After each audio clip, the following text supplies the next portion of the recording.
This is a relationship that breaks every rule in the book. Some of the most dangerous predators on our planet accepting a human into their midst. Ever get the feeling you've been surrounded by lions? I get it every day. It has taken Kevin Richardson years of patience and dedication to build these unique bonds.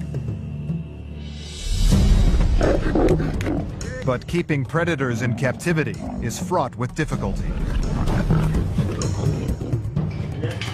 A lion is in need of an urgent operation. A hyena cub learns to stand on all 4 feet the hard way. Oh, poor little boy. There's devastating news in one of the lion prides. There's no evidence to suggest a fighter. And Kevin faces a race against time to save the animals and where they live. I would hate nothing more than to see this place go and the animals in it. It's my life and soul.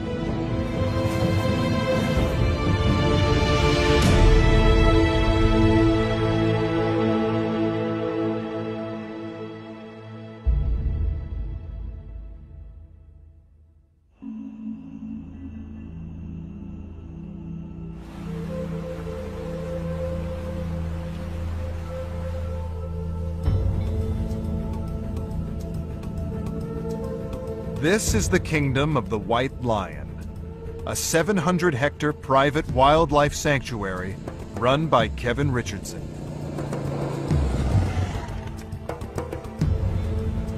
It's home to some of Africa's most dangerous and rarest predators: lions, hyenas, and 2 black leopards. 8 prides live here. And in the Big Kings, the largest pride of all, there's a lion that needs an urgent operation. Hello, Rafik. Come lie down here, my boy. Come lie down. 5-year-old Rafiki has spent his life with an ungainly saunter, and it's getting worse.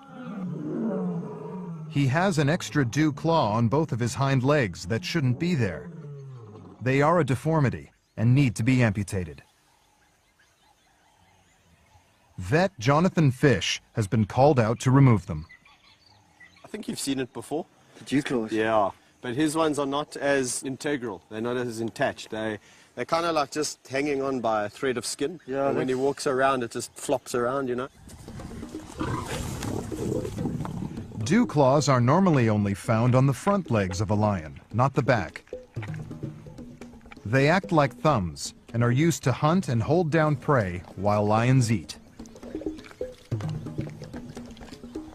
But Kevin is worried Rafiki's redundant dew claws could be accidentally torn off, with the risk of serious infection. And by removing them, he hopes it will help the ungainly lion to walk properly. Before the operation, Rafiki needs to be anesthetized. So I think what I'll do is I'll just entice him with some pieces of meat. Yeah, Rafiki. Yeah. They use a pole syringe to inject him with the sedative. Yeah. Bully, I'm going to just time it. Leave you alone. Okay.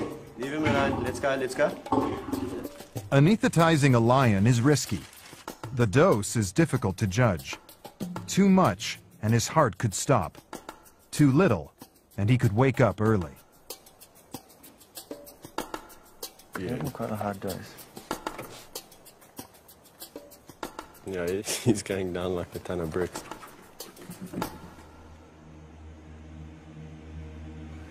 He's okay? Yeah.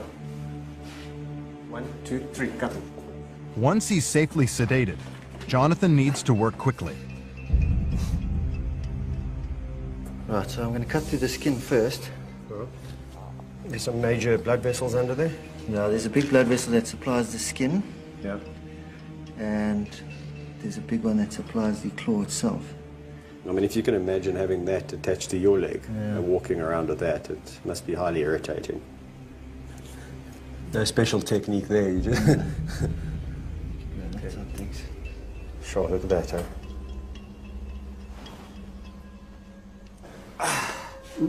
They check to make sure Rafiki's not showing any signs of the anesthetic wearing off. If he wakes up early, he could attack them. They remove the second claw and stitch the wound.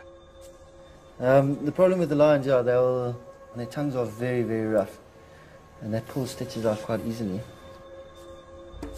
To avoid this, Jonathan uses internal stitches that he hopes will keep the wound closed while it heals. What a difference, eh? Look at that. There you go. Look like a normal lion, my boy. You're going to be so thankful. With the operation over, Rafiki is left to recover. Just get him comfortable. Yeah. They now need to make sure the wounds don't reopen and become infected.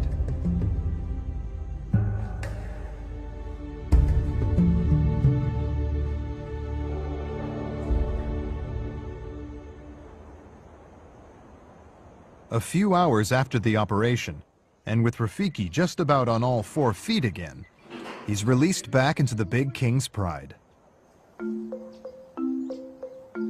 Probably got a huge headache.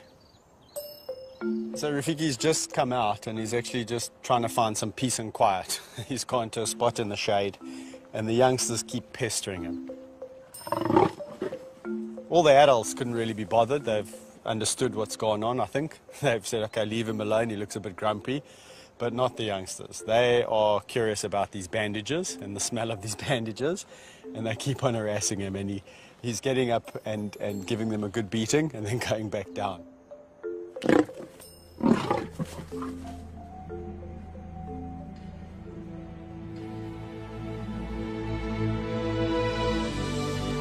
Kevin originally helped to set up the kingdom in 2005 for the production of a fictional movie following the story of a white lion.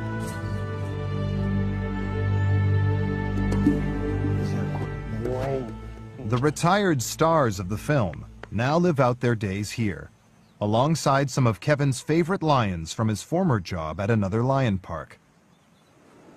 The feeding of the animals, vet's bills, and general maintenance cost up to $20,000 a month, all paid for by a private investor. But now the funding is running low, and Kevin needs to find a way for the park to become self-sufficient. If he can't, all the animals could be sold. I've made a promise to them, I made a commitment to them. So at the first hurdle, I'm not going to waver and just throw in the towel. It's far too easy. For Kevin, finding a way for the kingdom to contribute to the conservation of lions is crucial.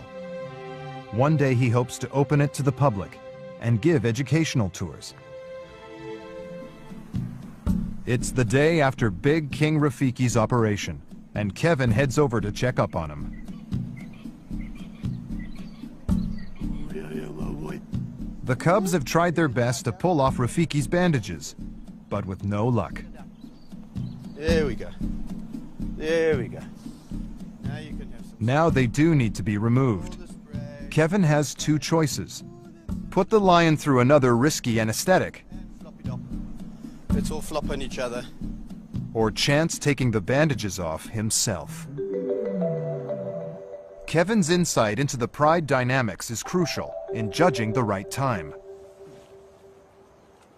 Pick the wrong moment, and he will be at the mercy of over 210 kilograms of angry lion. He's in a much better mood. He's recovered quite well.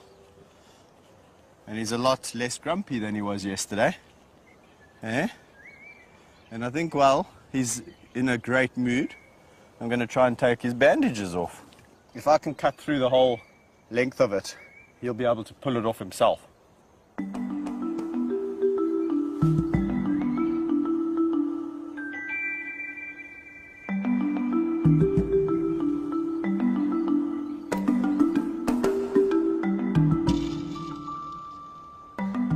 One of the really cool things about having a relationship with a lion is that if there's anything that you need to look at or inspect, it's quite easy to do it without having to put them under. I can look at a little wound, I can say, okay, well, that doesn't really need any treatment.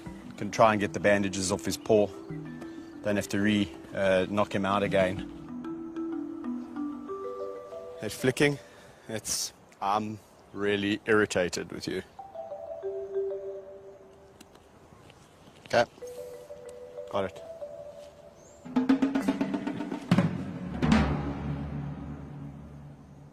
With Rafiki on the road to recovery, no one is prepared for the shocking events about to unfold in another Lion Pride. The next morning brings heartbreaking news.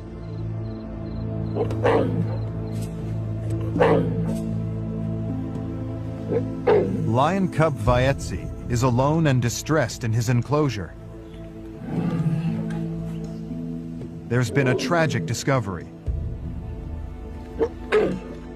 The dead body of Vaetzi's best friend, Mfumu. Vaetzi, who grew up with Mfumu, is now desperately craving attention. For the last 5 weeks, the two cubs had lived in a pride with 3 older lions, Tristan, Zippo, and Nash, following their successful introduction. When I got here, all the lions were around Mfumu's body, and what was quite disturbing is when I got there is that his stomach area had been opened up, so it looked like they had been feeding on him. Yesterday he seemed fine. Just before I went home, so he definitely wasn't sick. Vaetzi is a little bit scared, but I've just phoned Kevin as well to let him know what has happened, and he's on his way here. The discovery is a shock. Rodney fears the 3 older lions may have attacked and killed cub Mfumu. For Vaetzi's safety, they've been separated and put in another enclosure. As soon as Kevin arrives, it's vital they determine how Mfumu died and whether the older lions were responsible.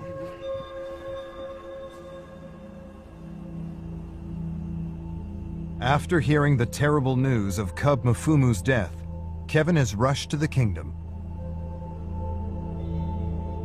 He wants to know if there are any clues that may reveal if the cub was killed by the older lions, Tristan, Zippo, and Nash. Although Mfumu and Vaetzi had lived apparently happily with the pride for over a month, introducing new lions always carries a risk. Even if it's done as carefully as possible, violent attacks can still happen. There's no evidence to suggest a fight, eh? If he was in a fight, the only way they're going to kill this guy is in the neck, immediately, a suffocating bite. While the others rip him apart. If you look here, there's absolutely no puncture wounds. No, there's nothing. Nothing in the neck. On his back legs, where they normally bite them, nothing. When lions attack, they claw and bite their prey from behind, pulling it to the ground. A suffocating bite then closes the victim's airways. On the neck, on the face, look at his face. His face is perfect. There's not even a mark on his face. And the other thing that's not adding up is that, you know, when I got the call, I immediately thought Vaetzi. Immediately thought Vaetzi's been killed. If it was an altercation with them. Because this guy was more confident, he was more sociable. Vaetzi was a little bit more skittish and a little bit more terrified, you know, and they obviously hone in on that kind of, you know. You know what I'm thinking? Tongue does look a bit swollen. I'm thinking puff adder. His tongue swells up, he can't breathe. The puff adder is a highly venomous snake. One bite on the throat could be enough to asphyxiate a young lion. And that's what Kevin believes happened to Mfumu.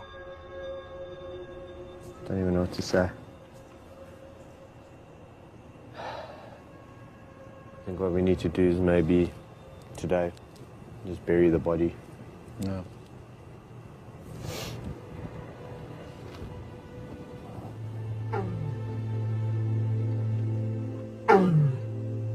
It's likely that once Mfumu died, the older lions began to investigate the carcass and tear it open. The truth be known is that it does happen. It happens in the wild, and it does happen in captivity too. That if an animal does die, sometimes, you know, they do tuck into it and they do start to consume it. And sometimes once their carcass opens up, they kind of like feeding instinct and frenzy takes over.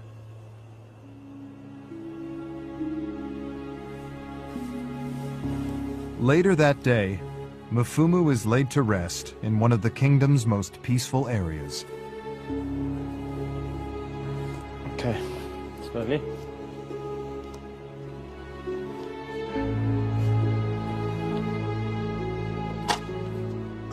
Kevin is now faced with a dilemma. What to do about the remaining cub, Vaetsi. As a precaution, for now he'll have to live on his own. We can kind of give him the attention that he kind of requires at the age that he is now, but ultimately he's going to grow up alone. So we need to seriously think about what to do next. And I don't have the answers at the moment. I'm just trying to get over what's gone on and how to deal with the circumstances. After seeing his fellow pride mates feeding on Mfumu's body, Vaetsi is now timid and scared. Come here, my boy. Kevin doesn't want to risk putting the grieving cub back with the older lions in case he's picked on. You know, I've worked with lions so long, and this lion's clearly missing his brother, and it'll take some time, like it does in people, for him to get over it. But he will get over it. He'll move on. It just means that we're going to spend a lot more time with him and give him a lot more attention, especially during the next couple of weeks, you know, just while he's pining. You can hear him. It's a melancholy cry, and he's trying to call. He doesn't understand, you know, what's kind of going on. Shame, are you feeling lonely? What happened here? But in the long run, Kevin knows human company alone just isn't going to be enough.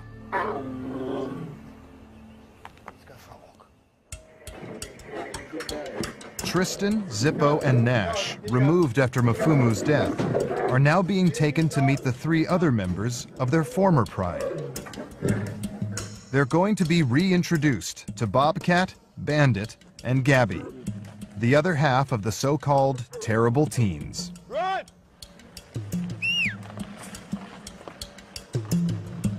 For the last 5 weeks, the 2 groups have been living apart. But they quickly recognize each other.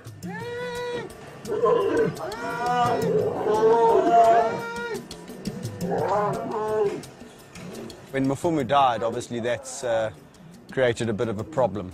And what we've decided to do is let this group reunite. So the 6 have got back together. That was very peaceful. Maybe that's because you all know each other now, eh? It's a good group of lions, man. That's what I'm... This is the last empty enclosure. But now the terrible teens' pride is moving in full time. We certainly have a space predicament now at the Kingdom because we don't have one free area to put lions in. This is a bit of a problem because every time I want to rotate animals around, it means we've got to take a group of animals and put them somewhere else in like a makeshift area. So it's not the ideal situation. With the reformation of the Pride, the Kingdom has reached capacity, and there's no money to build new enclosures. Finding ways to fund the Kingdom has forced Kevin to look outside the park and outside his comfort zone.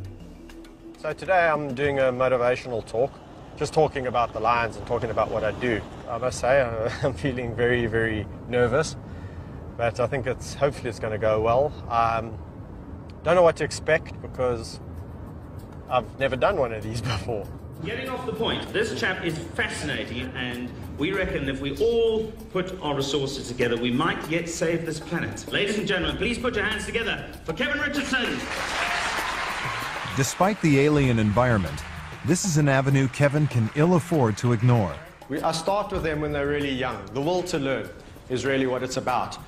So if you've got Businesses are willing to pay a premium to see him talk about his life with lions. none of the animals that I interact with are truly wild, as in the definition of going to the Kruger Park or into Botswana. This picture did the rounds all over the world, people saying this is this crazy ranger from South Africa, and he came across this pride of lions, and he made a really special bond. He just whispered to them. So when I read this, I was quite amused. I thought, okay, well, and I was a bit worried. I thought, oh, geez, what's going on there? People are thinking these things which aren't true, really, about me. With this first public talk under his belt, Kevin is hoping that there will be more lucrative bookings in the pipeline. Back at the kingdom, Cub Vaetsi is still grieving for his best friend, Mfumu. With the lion's welfare at stake, Kevin decides there's only one solution. He's hoping that his former employers at a nearby lion park may have a cub of a similar age that he could pair with Vaetsi. One of our lions is in desperate need of a partner. Yeah, and he's a bit lonely. Yeah. I'm 99.9% sure we can help you out. Cool. Is it? I mean, obviously. Welcome to it. If it's platform-wide. So that's really good news. The lion park does have some females of the age that we require. So it looks like Vaetsi is going to get a partner, and this is excellent news because he's been pining over the last couple of days. He's really, every time you walk past the enclosure, he's calling and calling. The next day, Kevin heads off to the park near Johannesburg. Yeah, good, whoop. They're going to meet several hand-raised lion cubs under a year old. Kevin and Rodney feel confident that the cubs are still young enough to start building a relationship with them, and crucially, with Vaetsi. Hello, my sweetheart. Hey, are you coming to a new home? Are you coming to meet Vaetsi? They're looking for a female, likely to be more submissive around the traumatized male cub. You're quite a feisty bunch.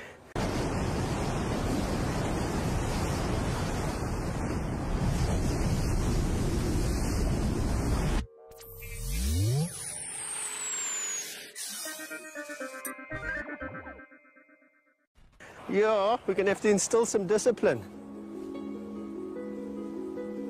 There is one perfect year-old lioness, but she has a sister, and the park doesn't want them separated. It's an extra mouth to feed, but the two show they might just have what it takes to win over Vaetsi. I think this is absolute perfect age for Vaetsi because they're slightly smaller than him, slightly younger. There's two of them.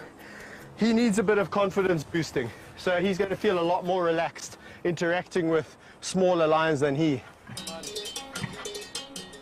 Having spent their entire young lives at the lion park, the lionesses are not accustomed to being loaded into a van. Come on! Oh! Finally, with the help of a few tasty treats, they're on their way to the kingdom. But the big test is yet to come. Will Vaetsi accept them?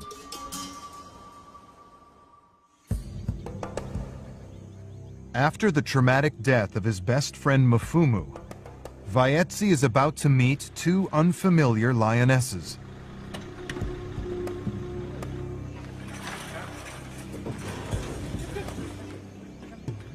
The newcomers, Livy and Ginny, are nervous.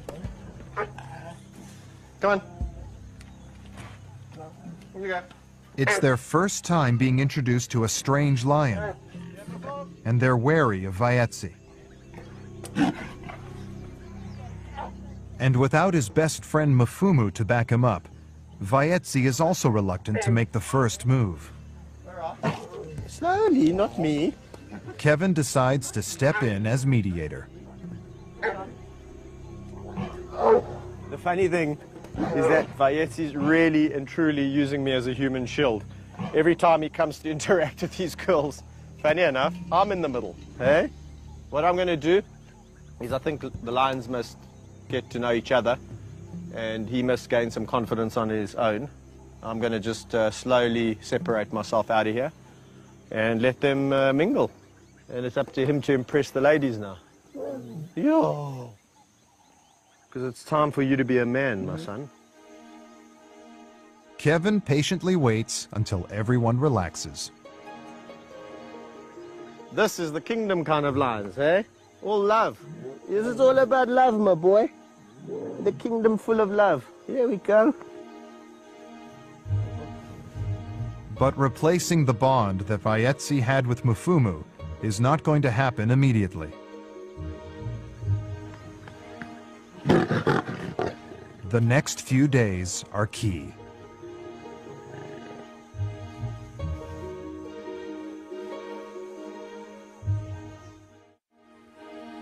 Over in the nursery, the young hyenas are also about to meet a new friend.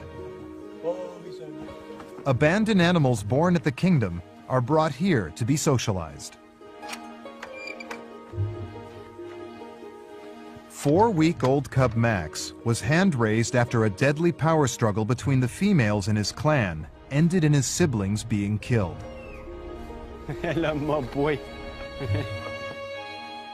Max has been bottle-fed for the last month, and now Kevin and Rodney are introducing him to the other youngsters. Look here. It's important he learns to mix with other hyenas while he's still young. What's that? If he doesn't, he risks never being able to live in a clan. Listen, you guys, you better behave. Behave yourselves. Hold on. Today is the very first time that he'll be let free with the other excited cubs.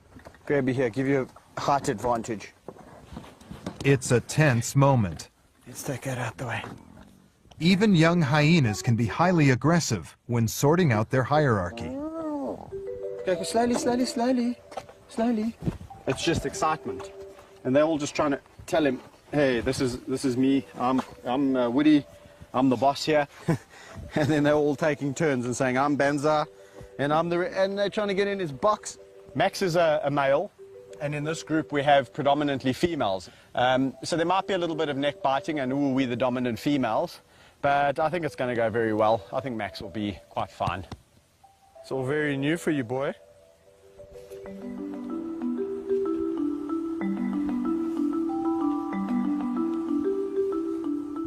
So this is part of the socialization process, and we'll be doing this on an almost daily basis with Max. Every day, just give him a little bit more time with the hyenas. He can spend the days here, and then ultimately the night. There we go. The future for Max and other animals depends on Kevin financing the kingdom.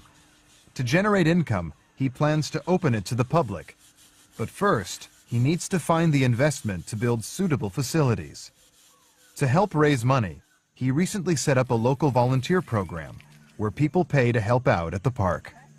For me, it's a way of getting involved and trying to make a difference. I think we live in a beautiful country, and I think this is just my way of getting involved. I think everybody has to pick what you're passionate about, and this is mine. So, yeah, I'm looking forward to working here for a long time.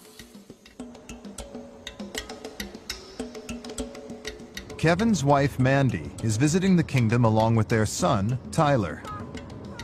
With the local volunteer program proving a success, there are now plans to expand it internationally. Taking paying guests from overseas could provide a significant income. But first, they need to work out a program worth paying for. Hello, Daddy. Hello, my little Alright, so hello. Did you enjoy your drive? I've just been thinking now in terms of the work. I was thinking like anti-poaching, so going out and looking for traps and things, river cleanups on the riverside, bush cutting, fire breaks, fence maintenance in terms of checking, fixing, and then possibly that idea we were thinking about the camera traps and setting up the camera traps just to see what actual wildlife is naturally occurring here, but just to get some records and see what actually is going on out there. You know, I've been discussing with Rodney about putting collars on some of the jackal that occur naturally, the leopard, the brown hyena, and seeing their movements and seeing their whereabouts. And so together with the camera traps, fantastic. I mean, we've got a natural diversity and wildlife in this area that also needs conserving.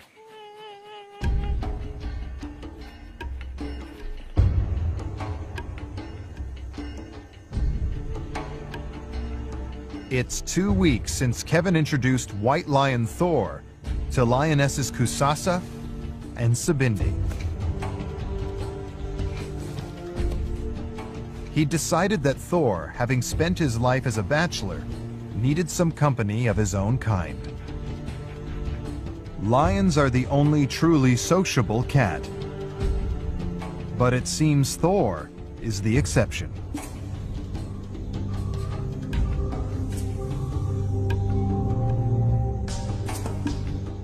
Although the three have settled down peacefully enough, they continue to keep their distance. As one of the leading stars of the White Lion movie, Thor stole the limelight. Now the bachelor is seemingly too shy to make the first move on his new lady friends. What's going on with you and those girls, eh? Don't you like those girls? Why can't you just be with them like us? Eh? Be nice to them. Kusasa and Sabindi have been with Thor for around about 2.5 weeks now, and it really hasn't gone as I expected. I expected a little bit of friction in the beginning, and then 2.5 weeks later I expected this happy pride lying under a tree. It's kind of weird because the females have settled nicely in the enclosure, and there's almost this easy indifference. They're quite happy to live side by side, but they don't come close to each other. I'm glad I've tried it because, you know, if we didn't try it, we would never know, and we would always be wondering. So each to their own, you know, animals are all different, and when you think what's good for one is not necessarily good for another.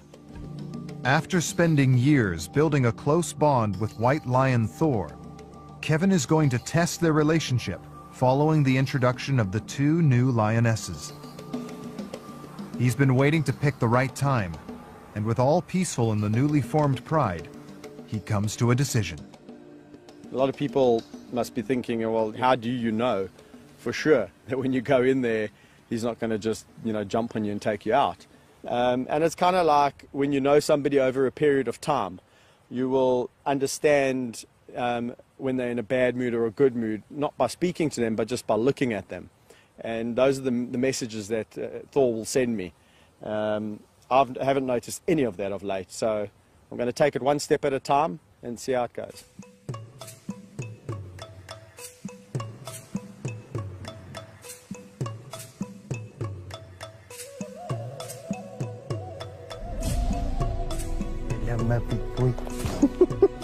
His instinct proves right. With everyone relaxed, Thor shows he still has a place in his new pride for Kevin. And in another pride, there's one more success story.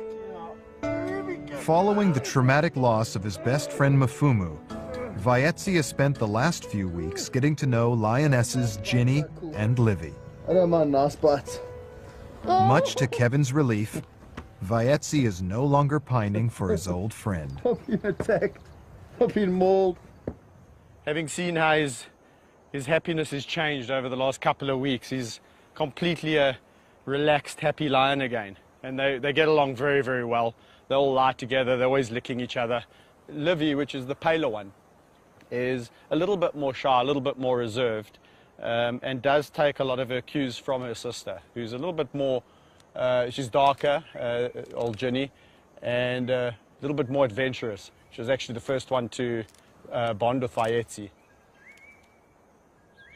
Stop it now! Oh! Once again, it's Kevin's turn to establish his place in another new pride. Forging new relationships now is key to being able to interact with these lions when they're older. No. Even though these 2 girls have been hand-raised, they're not used to people sitting and lying down with them. So when they see me on the ground, they see it as an opportunity to jump on my back or stalk me or go around or bite my top, which is not a behavior or a trait that I want to, you know, reward or enforce. Why is it whenever I wear a fluffy top you want to eat me? The three lions put Kevin through his paces. Stop it! It's vital for Kevin to weed out behaviors like this now. What may be playful to another lion is far more dangerous to a human. Stop it! What they don't realize is that I'm just a human and I've got very thin skin. I'm not like Vayetzi where they can actually bite him physically quite hard. So every time they bite me, I'm trying to show them that I don't like that. Don't bite me hard. Ay, ay, ay. Don't bite hard. No. So things like lying down, teaching them not to unsheath their claws, all that kind of stuff has got to be instilled now. How do I do it? Just come in here, spend time with them. When they exhibit a trait that I don't like, I discipline them. Generally when it's in play and we're just sitting around and I'm tickling her and then she tries to bite me hard, just give her a gentle no. Hey, no. Her ears go back, she gets the message. And it's the most amazing, they learn very quickly. Those girls are naughty. And in fact, they're a lot more abusive than I am. I've seen lions this age in a pride get a hell of a smack from the old man because they're really getting on his nerves. Don't chew me. Don't sneak up behind me.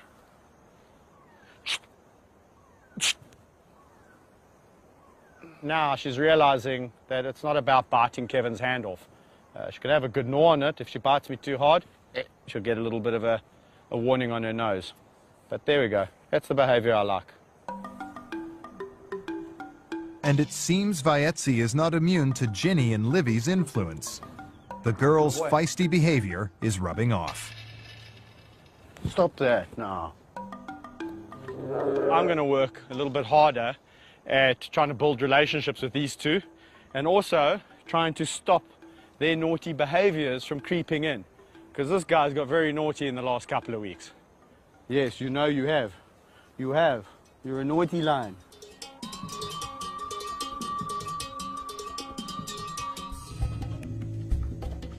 From the other side of the kingdom, there's alarming news. A bushfire has broken out and is being fanned by high winds. Without road access, it would take hours for the fire service to reach them. It's up to Kevin and his staff to try and contain it.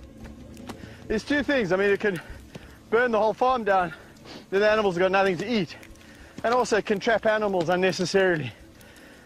Thank goodness it's far away from the lion store. But I've seen the wind turn, eh? When the wind starts to pump, there's nothing stopping this fire. So we need to get this fire out now. Come on. Bushfires are a fact of life in South Africa. But they can have devastating consequences, destroying vast swathes of land and anything in their path.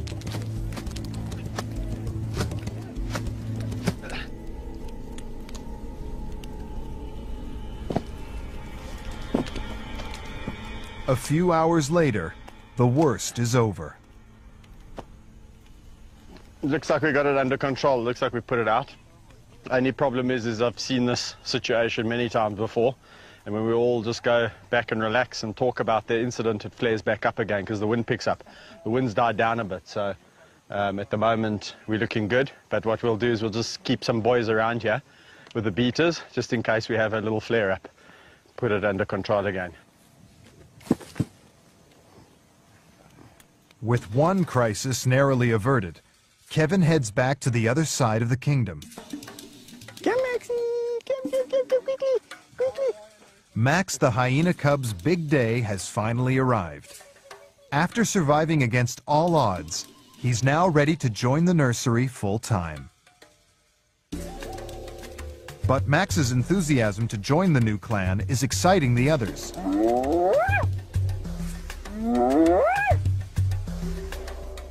Before Kevin has a chance to take him into the enclosure, Max suddenly makes a run for it, disappearing behind the nursery's fence.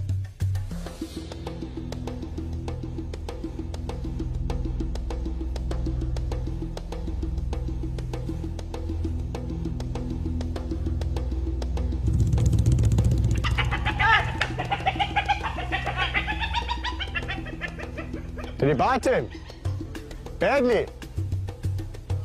Oh, Rod? Off! Okay, come, bring him here. Max's inquisitiveness ends in bloodshed. First aid kit.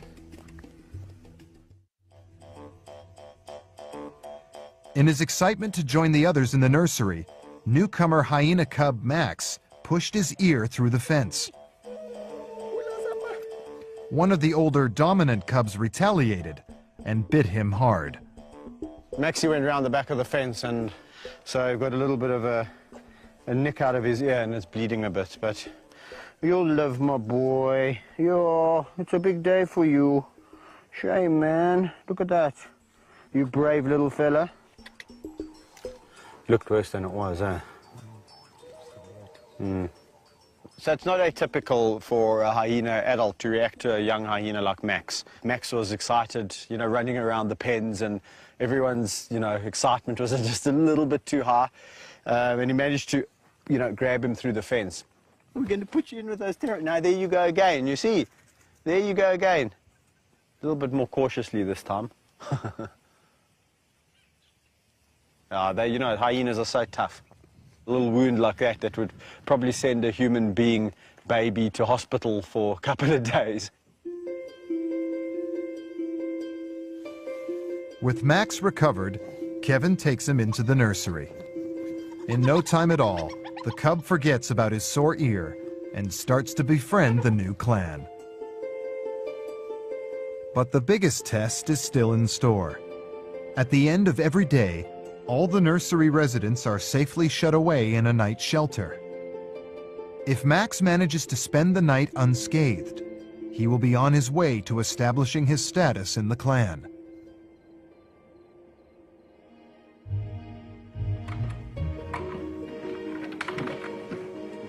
The following morning, it's a big moment as they wait to find out.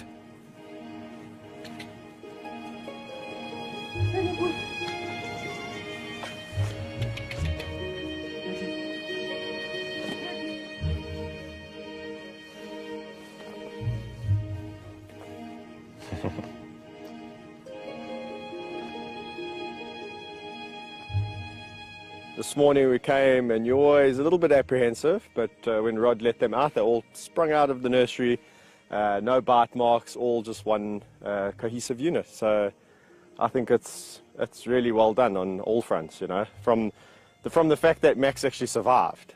He was just so tiny, and we were so lucky to actually intervene when we did, because I guarantee you if we didn't, he would be dead.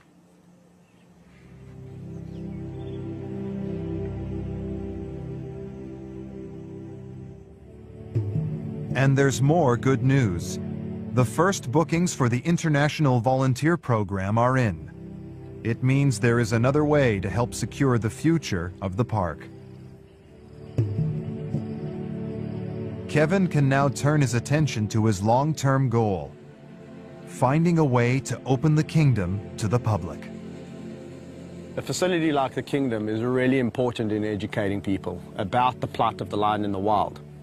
And you know, from my perspective, let's face it, if I'd never saw a lion in the zoo when I was a child, I probably would never have had a connection later on. So that's hopefully what a facility like the Kingdom can do. Can make one little guy change his life. He wants to grow up and be a conservation officer. Then we've done our job. At home, Mandy also hopes their hard work is finally paying off. I think it would be a long-time dream for us to finally have the Kingdom open and running, and yes, hopefully when Tyler gets big, maybe take it on and carry on with it as a family business. Certainly it's something we've been passionate about for long enough, and it's not something we're going to give up on in a hurry. So I do hope it will be going in the long time. Where are you going?